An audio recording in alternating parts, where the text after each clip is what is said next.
दोस्तों स्वागत है आपका इनसाइट नॉलेज की एक और नई वीडियो में। आज की इस वीडियो में हम दो बड़ी खबरों के ऊपर बात करने वाले हैं, जिसमें हमारी पहली खबर इंडिया और लैटिन अमेरिकन देशों के ट्रेड को लेकर है, जिसने दुनिया को चौंकाते हुए ये दिखाया है कि कैसे भारत अपना प्रभाव इस रीजन में तेजी से बढ़ा रहा है। वहीं पर हमारी दूसरी खबर कतर से निकलकर सामने आ रही है, जिसमें भारतीय नौसेना के अधिकारियों को गिरफ्तार करने के बाद कतर ने एक और बड़ा कदम उठाते हुए 150 अन्य अधिकारियों पर बड़ी कार्रवाई की है और इनकी मुसीबतें और भी ज्यादा बढ़ा दी है। इन दोनों ही खबरों के बारे में डिटेल में हम बात करेंगे, तो चलिए शुरू करते हैं इस वीडियो को। दरअसल दोस्तों लैटिन अमेरिका और कैरेबियन देशों के साथ भारत की नेचुरल बॉन्डिंग है। कुछ वक्त पहले ही भारतीय विदेश मंत्री doctor S Jaishankar north and south America के 4 देशों के दौरे पर गए थे। वहीं पर अब उन्होंने कहा कि इंडिया और लैटिन अमेरिका का एस्टिमेटेड ट्रेड फिलहाल $50 बिलियन तक का है। पनामा और इंडिया अमेरिका बिजनेस फोरम में एस जयशंकर ने अमेरिका और इंडिया के बिजनेस रिलेशन पर बात करते हुए कहा कि माइनिंग, एनर्जी, एग्रीकल्चर और इंफ्रास्ट्रक्चर सेक्टर में इन्वेस्टमेंट इन रिश्तों को और भी शक्ति प्रदान करेगा। हाल ही में भारत का इंटरेस्ट काफी ज्यादा लैटिन अमेरिका की तरफ बढ़ता हुआ नजर आया है।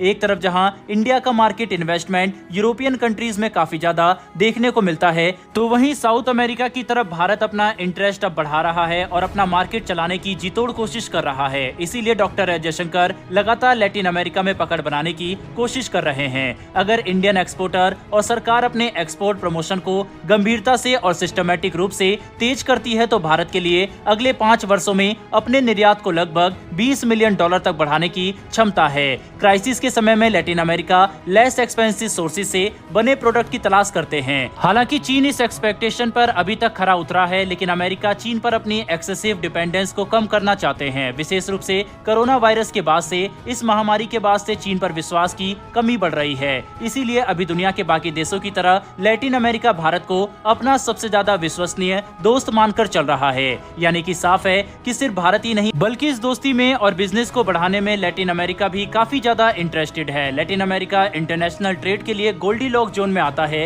ये यूनाइटेड स्टेट ऑफ अमेरिका और यूरोप के सबसे ज्यादा कंट्रोल्ड मार्केट में से एक है, जहां कंपटीशन लेवल और प्रोडक्ट की क्वालिटी के स्टैंडर्ड बेहद ऊंचे हैं। और दूसरी तरफ अफ्रीका है, जहां के लोगों की परचेजिंग पावर कम है और बाजार भी कम सिस्टमेटिक नहीं है, और लैटिन अमेरिका इसके बीच में आता है। भारत इन दोनों ही फैक्टर्स के बीच में अपने ट्रेडिंग को बहुत ही बेहतरीन तरीके से उभार सकता है। इंटरनेशनल मार्केट के नजरिए से देखा जाए तो लैटिन अमेरिका एक स्टेबल और तेजी से बढ़ते हुए मध्यम वर्ग के साथ उभरते हुए बाजारों में से एक है। इसका नतीजा ये है कि ये क्षेत्र भारत के वैल्यू एडिड कंज्यूमर प्रोडक्ट्स के साथ कार, मोटरसाइकिल, फार्मास्यूटिकल और केमिकल प्रोडक्शन के लिए सबसे प्रेफर्ड एक्सपोर्ट डेस्टिनेशन है। भारतीय क्षेत्र की कोई भी Indian company Latin American market में बड़ी हिस्सेदारी रखती है और अपनी कमाई के एक बड़े हिस्से के लिए लाइन अमेरिका पर निर्भर करती है। उदाहरण से समझा जाए तो जैसे कि यूनाइटेड फॉस्फोरस लिमिटेड एक इंडियन एग्रीकल्चर केमिकल कंपनी है जो ब्राजील में भारत से अधिक रेवेन्यू प्राप्त करती है, तो वहीं कोलंबिया और मध्य अमेरिका में भारत की दूसरी बजाज की कंपनी का काफी ज्यादा बोलबाला है। कुल मिलाकर समझा जाए तो भारत ने लैटिन अमेरिकन देशों की तरफ अपना ध्यान काफी ज्यादा केंद्रित कर लिया है और वहाँ पर अपने प्रोडक्ट की सप्लाई करना शुरू कर दिया है। बहरहाल दोस्तों बढ़ते हमारी दूसरी खबर की तरफ, और ये खबर कतर से निकलकर सामने आ रही है। दरअसल काफी लंबे समय से दोस्तों ये खबर हर तरफ फैली हुई है कि कतर ने भारत के कुल 9 वेटरन नेवी ऑफिसर को हिरासत में ले लिया है और ये कहा है कि वह कतर के सबसे बड़े दुश्मन इजराइल को कतर के नेवी डिफेंस की खुफिया जानकारी भेज रहे थे, जिसको लेकर केस भी अब शुरू हो चुका है। तो वहीं अन्य 150 भारत के नौसैनिक कतर में एक बहुत बड़ी कंपनी में काम करने के लिए गए हुए थे और उन सभी के ऊपर भी भारी मुसीबत आ गई है। हाल ही में ये अपडेट निकलकर सामने आया है कि कतर की जिस कंपनी में भारतीय ऑफिसर इस वक्त काम कर रहे थे, उन सभी को on the spot termination letter देकर नौकरी से निकाल दिया गया है और इन सभी की सैलरी भी कट कर दी है। यानी कि ये सभी अधिकारी अब जॉबलेस हैं, साथ ही साथ इनके पास इनकी मेहनत का पैसा तक नहीं है। इसीलिए उनके परिवार वालों ने भारतीय सरकार से ये गुहार लगाई है और कहा था